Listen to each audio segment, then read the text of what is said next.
setelah putusan hakim, Presiden kita Bapak Joko Widodo ternyata mengkhianati kita sebagai rakyat Indonesia.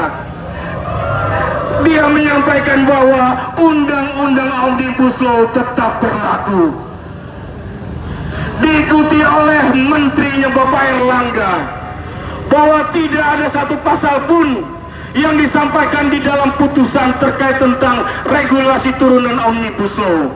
Jelas ini adalah pembodohan, ini adalah pembohongan.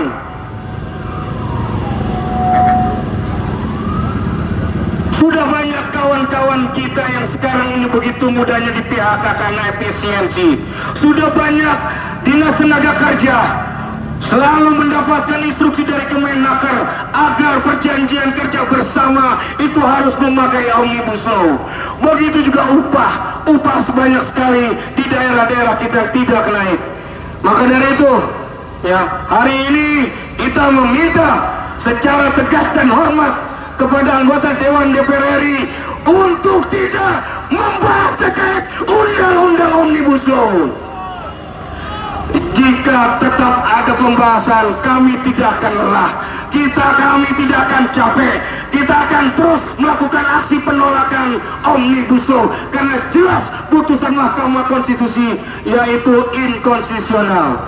Mari sama-sama. Selanjutnya adalah dari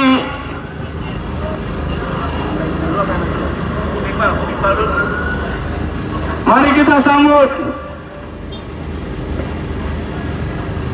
Bung Said Iqbal, Presiden Buruh akan melakukan orasinya. Hidup buruh! Hidup buruh! Hidup buruh! Partai buruh! Partai buruh! Partai buruh!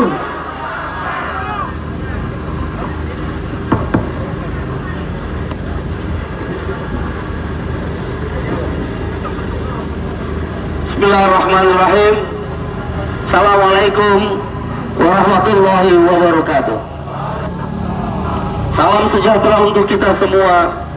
Puji syukur kehadirat Tuhan yang Maha Kuasa. Kawan-kawan, kita yel-yel ya. Kalau SPMI, yes. SPMI, yes. FSPMI, yes, yes, yes.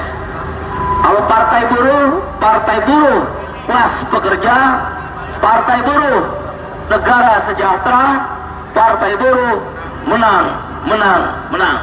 Ya, saya ulangi.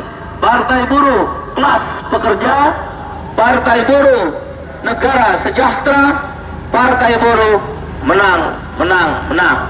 Yang keras ya. Masih semangat? Masih semangat? Siap, angkat tangannya tinggi-tinggi. FSPMI, FSPMI, FSPMI, Partai Buruh, Partai Buruh, Partai Buruh. Saudara, saya singkat saja. Sengaja kita kembali mengorganisir turun ke jalan kelas pekerja. Siapa kelas pekerja, Bung Iqbal? Kelas pekerja adalah buruh pabrik, buruh perempuan, buruh perusahaan, buruh kantor, buruh tani, buruh nelayan, buruh migran, buruh pekerja rumah tangga, buruh honorer, buruh supir, buruh supir angkot, ibu jamu gendong, mama-mama pedagang pasar tradisional di Indonesia Timur, miskin kota, miskin desa, orang-orang yang termarginalkan, tukang becak, tukang ojek, orang-orang anak muda yang sedang mencari pekerjaan, orang-orang yang terpinggirkan, kaum pengemis, anak jalanan, anak-anak pang, anak band, anak-anak olahragawan dan seniman yang termarginalkan, orang-orang miskin. Mereka adalah kita sebut kelas pekerja. We are the working class. Ingat itu.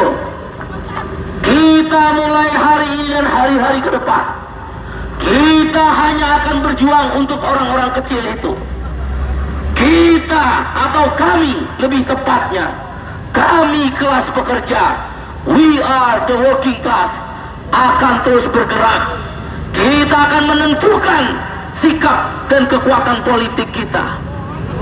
Terlalu lelah, terlalu letih, berjuta kali turun aksi, berpuluh-puluh ribu demonstrasi mengeluarkan massa dari pabrik dan perusahaan. Tapi partai-partai politik yang ada di gedung ini, di gedung yang terhormat DPR RI, mereka yang berkuasa, yang menamakan kita sebut pemerintah, para birokrat, para menteri, tak pernah berpihak kepada kita. Saya mau tanya sama kamu semua, ketika kamu aksi di kantor Gubernur Jawa Barat berpuluh-puluh kali, beribu-ribu massa, berpuluh-puluh ribu massa, saya mau tanya, ketika kamu meminta kenaikan upah, ada kenaikan atau tidak? Ada kenaikan atau tidak? Naiknya bahkan 0 rupiah. Kalaulah naik 37.000 di beberapa kabupaten kota di Jawa Barat, beberapa kabupaten kota di Banten, di Jawa Tengah, di Jawa Timur, Kepulauan Riau, Sumatera Utara, di seantero negeri Republik ini, kalaulah naik upah hanya 37.000 rupiah per bulan, 37.000 rupiah per bulan, kita bagi dengan 30 hari, berapa rupiah per harinya? Berapa rupiah? 37.000 rupiah dibagi 30 hari, berarti kenaikan upah hanya 1.250 perak. Berapa? Berapa? 1.250 rupiah. Saya mau tanya sama kamu, hei kaum buruh, hei kaum buruh, saya mau tanya, kalau kau pergi ke toilet di terminal bis, berapa bayarnya? Berapa bayarnya? Berapa bayarnya? Naik upahnya berapa? Muka-muka kaum buruh dihina oleh pemodal. Kita kaum buruh, kita kelas pekerja, telah dihina oleh para pemilik modal, dihina oleh para menteri tenaga kerja dan menteri-menteri terkait, dihina oleh DPR. Ketika pemilu, mereka datang kepadamu meminta suaramu agar memilih mereka. Ketika pemilu selesai, mereka punggungi kelas pekerja. Berapa naik upahnya? Ke toilet berapa? Ke toilet berapa? Jahanam negeri ini. Saya ILO governing body, saya berkantor di Geneva atas izin Allah dan dukungan kamu semua buruh sedunia, termasuk buruh Indonesia, termasuk SPMI. Saya keliling dunia, tidak ada pernah cara menghina kaum buruh oleh pemerintah dan DPR-nya seperti sekarang. Bagaimana mungkin negara terkaya nomor 7 di dunia?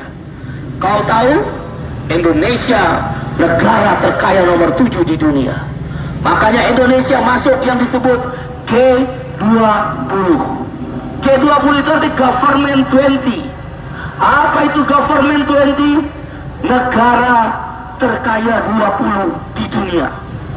Nomor 1 Amerika, nomor 2 Cina, nomor 3 Jerman, dan seterusnya, dan seterusnya. Kau mau tahu yang kita cintai, negeri yang kita cintai ini, Republik Indonesia, di bawah map apa? Kita hanya di bawah Prancis. Singapura kecil, Malaysia seujung kuku, Australia tidak ada apa-apanya. Kita hanya kalah di Asia dengan Jepang dan India.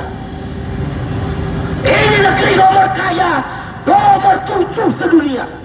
Makanya kita masuk G20, dan insya Allah Desember nanti kita bangga sekaligus miris.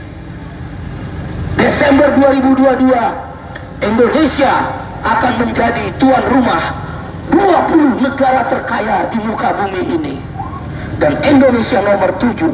Kita bangga, tapi miris. Berapa naik upahnya? 0 dan 1.250. Negara yang kaya nomor 7 di dunia, kenaikan upah buruhnya hanya setengah harga toilet. Kau dihargai toilet. Dan enak saja Gubernur Jawa Barat tidak menaikkan upah 0 rupiah. Kalaupun ada yang naik seharga setengah harga toilet, kau lihat di sosmed dia. Saya tidak menyerang gubernur. Yang saya persoalkan sebagai pemimpin buruh adalah tentang kebijakannya.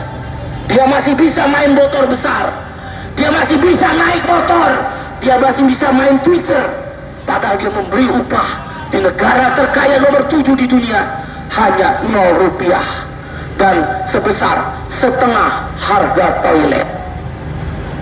Kau tahu saudara, apa penyebab semua ini? Hanya di zaman penjajahan Hindia Belanda. Saya ulangi, hanya di zaman penjajahan Hindia Belanda, seorang gubernur Hindia Belanda memenjarakan rakyatnya ketika rakyat menyuarakan aspirasi dalam bentuk demonstrasi. Kau lihat yang terjadi di Banten.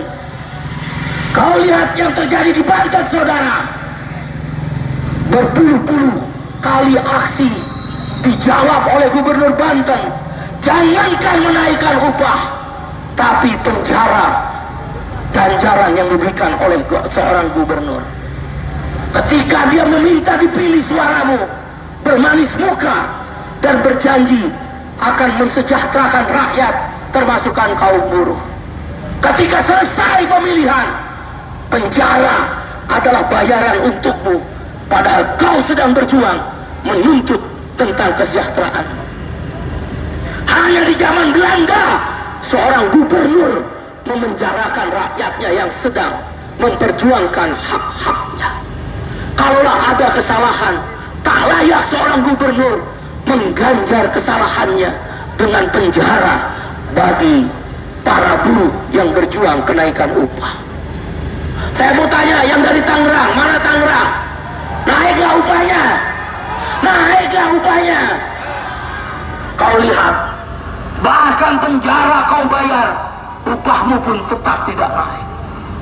Kau tahu saudara, wahai para buruh di seluruh Indonesia, hei kaum buruh, hei kaum buruh, penyebabnya adalah Omnibus Law, Undang-Undang Cipta Kerja. Turunan salah satu, baru satu pasal dalam Omnibus Law, yaitu pasal upah. Turunlah pemerintah Menteri Tenaga Kerja yang nggak pernah peduli sama buruh, lebih cocok disebut Menteri Pengusaha. Menteri yang selalu membela kepentingan pengusaha, tak pernah membela kepentingan buruh. Semua aturannya selalu merugikan buruh. Turunlah peraturan pemerintah nomor 36 tahun 2021. Itulah pokok pangkal kenapa upah itu tidak naik, dan kalaulah naik hanya sebesar setengah harga toilet. Kau tahu, tahun depan, tahun lusa, 5 tahun, 10 tahun upahmu tidak akan naik kalau menggunakan PP nomor 36 tahun 2021. Oleh karena itu saudara, saya mau tanya sama saudara, siap melawan Omnibus Law? Saya nggak dengar, nggak ada suara. Siap melawan Omnibus Law? Siap melawan Omnibus Law? Tunjuk tangannya, tunjuk tangannya yang keras, teriak yang keras, teriak yang keras. Ya, kalau saya bilang Omnibus Law, kau bilang tolak, tolak, tolak 3 kali. Ya, tunjuk, tunjuk nasibmu sedang dipertaruhkan 10 tahun nggak naik upah. Yang keras, garda metal, berdiri. Kau tunjuk, kita akan melawan habis-habisan. Kau tunjuk, Omnibus Omnibus Law. Kurang keras, nggak ada suara. Upahmu nggak naik kok 10 tahun. Gajimu nggak naik saudara. Mukamu dihargai setengah harga toilet. Masih lemah lagi. Ya keras. Omnibus Law. Omnibus Law. Omnibus Law. Omnibus Law. Omnibus Law. Omnibus Law. Saya perintahkan secara terbuka sebagai Presiden Partai Buruh, sebagai Ketua Majelis Nasional FSPMI, sebagai Presiden KSPI, pulang dari sini. Hei, dengar ya, dari metal semua, dengar nggak? Dengar nggak? Kau dengar ya? Kau dengar? Pulang dari sini. Persiapan perlawanan sekeras-kerasnya. Saya ulangi, pulang dari sini, persiapkan dan konsolidasikan perlawanan sekeras-kerasnya. KSPI pun akan saya instruksikan, dan saya minta organisasi yang bersama Partai Buruh juga akan instruksikan. Pulang dari sini, pulang dari sini, kasih tahu anggota, begitu DPR membahas bersama pemerintah tentang Omnibus Law, kita nggak mau kecolongan lagi. Tukang tipu semua, tukang bohong. Dia bilang akan mendengarkan suara rakyat, dia bilang akan mendengarkan suara buruh. Bohong, bohong, udah bohong, udah nggak usah dipercaya, tidak usah dipercaya. Gunakan kekuatan buruh. Pulang dari sini, pulang dari sini. Siapkan anggotamu, lumpuhkan pabrik-pabrik, stop produksi pokok nasional, saudara-saudara. Saya akan keluarkan instruksi resmi. Walaupun mungkin suara saya tidak didengar oleh DPR, kau tunjuk sekali lagi.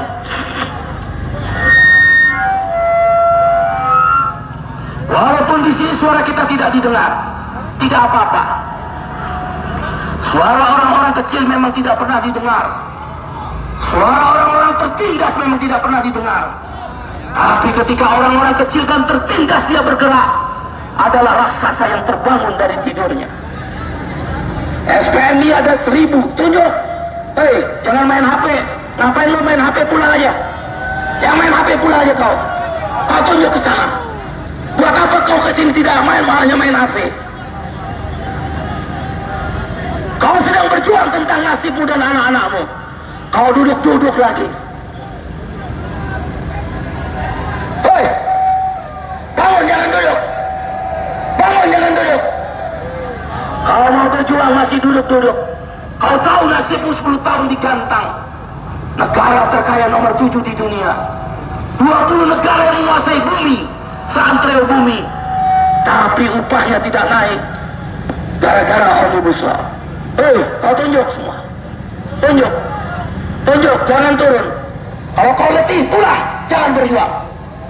Kalau kau tak mau berjuang, pulang. Apa yang kau merokok? Kau tunjuk ke sana. Kalau yang tidak mau berjuang, pulang.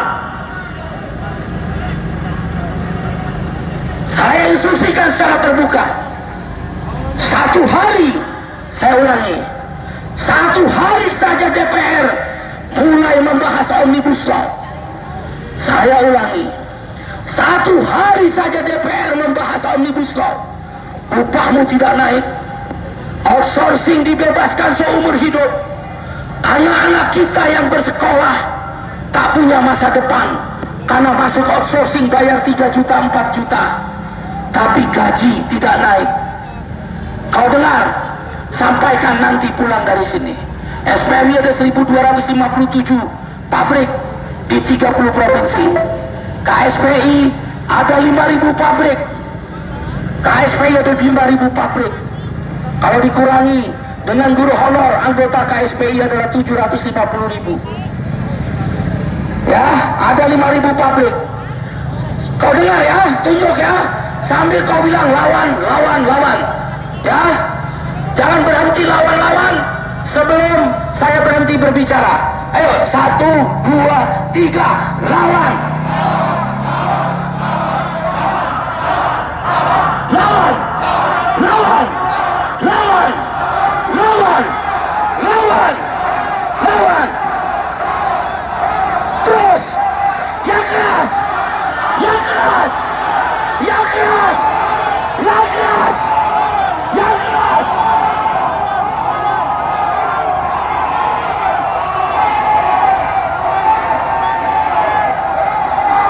Yang lebih keras.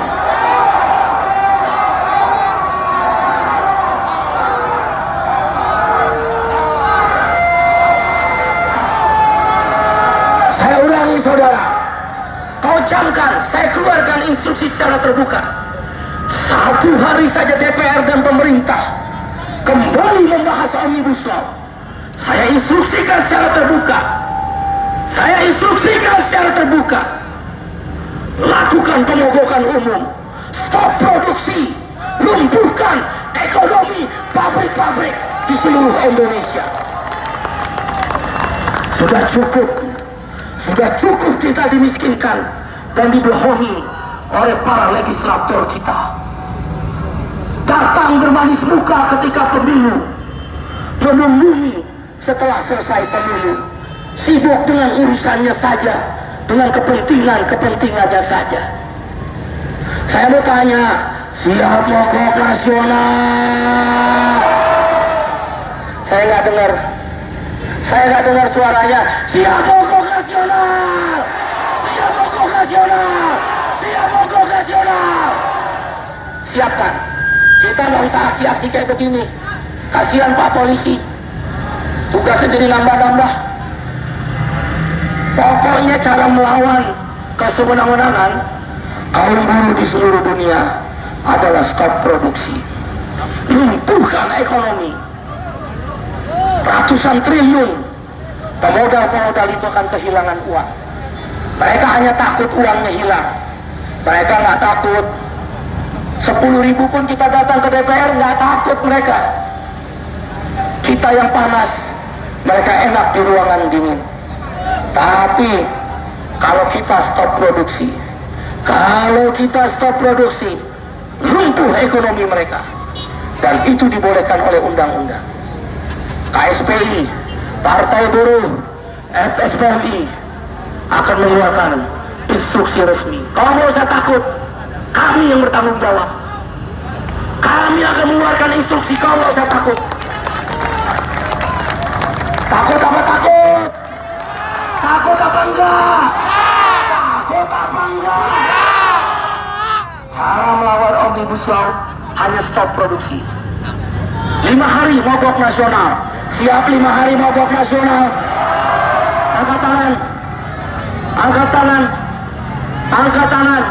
Dia kerja ke outsourcing. Tanya itu prajurit Polri, tanya itu prajurit TNI, tanya itu buruh kontrak, tanya itu buruh outsourcing. Kalau pensiun bisa beli rumah atau tidak? Bisa beli rumah atau tidak? Bisa beli rumah atau tidak? Kita berjuang untuk mereka dan kita. Untuk kelas pekerja. Apa ini negara? Kaya nomor 7, outsourcing merajalela seumur hidup. Yang kedua, kepung PT-UN, FSPMI dan KSPI sedang menggugat para gubernur. Kita melawan itu gubernur Banten. Dia pikir penjara akan menyurutkan langkah kita. Tidak, saudara. Takut di penjara? Takut di penjara? Saya takut, kamu aja yang di penjara. Insya Allah aparat keamanan akan menjaga kita dengan baik sepanjang kita tertib. Tidak boleh menghina orang, tidak boleh menyerang orang, tidak boleh mengganggu ketertiban umum. Bisa tertib? Bisa tertib? Yang ketiga, Partai Buruh dukung. Siap mendukung Partai Buruh? Siap mendukung Partai Buruh?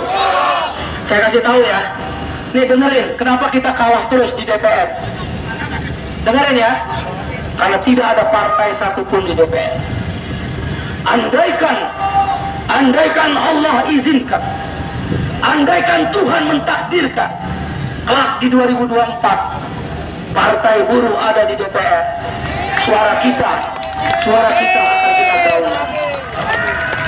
Terlalu letih turun ke jalan, berjuta kali turun aksi, berpuluh ribu demonstrasi, mengeluarkan ratusan ribu massa.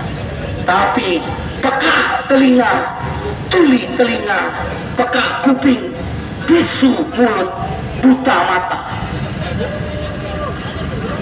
Ya, di seluruh dunia suara buruh itu disalurkan ke Partai Buruh. Nanti kalau Allah izinkan di gedung ini, setiap rapat-rapat paripurna kita akan bicara upah. Ada nggak partai yang bicara upah? Ada nggak partai yang bicara upah? Partai buruh di Brazil, partai buruh di Inggris, partai buruh di Australia, partai buruh di Selandia Baru, partai sosial demokrat di Nordik Eropa, partai sosial demokrat partai buruhnya di Jerman. Setiap awal tahun pasti gedung parlemennya debat tentang upah. Hanya di negeri ini, karena nggak ada partai buruh, nggak ada yang mau ngomongin upah. Kalau ngomongin gaji DPR naik, cepet. Kalau ngomongin gaji birokrat naik, cepet. Tapi kalau ngomongin gaji prajurit, gaji buruh, gaji tukang ojek, gaji supir, berbelit-belit, cuma ngurusin dirinya. Di seluruh dunia, di Inggris, Australia, Bolivia, Venezuela, Brazil, Selandia Baru, Norwegia, Finlandia, Islandia, Denmark, Swedia, setiap awal tahun parlemennya ramai dengan bicara upah. Kalau Partai Buruh, andaikan Allah takdirkan menang di 2024, amin, kita akan bicara upah. Bung Iqbal, terus Partai Buruh ngomongin apa lagi? Jaminan kesehatan, jaminan perumahan. Jahat ini negeri. Beli rumah nggak ada yang mampu. Tanya aja prajurit TNI Polri, tanya buru-buru outsourcing, tanya buru-buru kontrak, bisa nggak beli rumah? Mereka bikin anggaran APBN karena nggak ada subsidi untuk perumahan yang senyata-nyatanya, hanya retorika dan lip service. Nanti kita akan minta haram hukumnya di Indonesia, orang Indonesia kelaparan. Kita minta jaminan makanan. Nggak ada lagi omnibus law. Tidak ada lagi omnibus law. Kita akan hapus. Siap mendukung Partai Buruh? Siap mendukung Partai Buruh? Halo yang keras sebelum saya akhiri. Sekali lagi, we are. We are working class. We are working class. We are working class. We are working class. We are working class. We are working class. We are working class. Saudara, di seluruh dunia, kalau buruh melakukan pemogokan umum, didukung oleh petani, didukung oleh para supir-supir bis, supir-supir angkot, supir-supir taksi, supir-supir trailer, lumpuh ini ekonomi. Nyerah mereka para pemilik modal yang jahat-jahat itu. Siap berjuang, siap berjuang. Terima kasih, dan kita akan berjuang. Presidensial threshold 0%. Selalu polarisasi, dua calon presiden, kayak nggak ada orang baik di negeri ini. Ini oligarki partai. Mentang-mentang partai besar, 20% tuh pasti dua calon. Kita disuruh ribut terus. Permainan uang merajalela. Kalau untuk maju presiden akan beli partai. Partai Buruh akan mempersiapkan berikutnya judicial review. Presidensial threshold menjadi 0% supaya ada banyak calon presiden yang bisa kita pilih yang terbaik. Kalau nanti di putaran kedua tinggal 2, tapi udah yang terbaik pilihan rakyat. Jangan dari awal kita suruh berantem. Yang jadi presiden dia, kita habis itu suruh ribut terus. Jahat benar ini negeri. Demokrasinya demokrasi oligarki. Soal negeri itu milik mereka aja, nggak bisa kita lawan. Dan yang terakhir, jadi tolak omnibus law, kabulkan gugatan PT UN, revisi SK Gubernur tentang UMK, Presiden threshold 0%, dan yang terakhir sahkan rancangan undang-undang perlindungan pekerja rumah tangga. Kalau ngurusin diri sendiri cepat, undang-undang IKN kita silakan, tapi undang-undang rakyat juga disahkan dong. Masa pekerja rumah tangga nggak dilindungi? Perkosaan, tindakan kekerasan, upah murah. Kita ingin sahkan RUU PPRT. Siap berjuang, siap berjuang. Ayo yang keras, 1, 2, 3. Halo.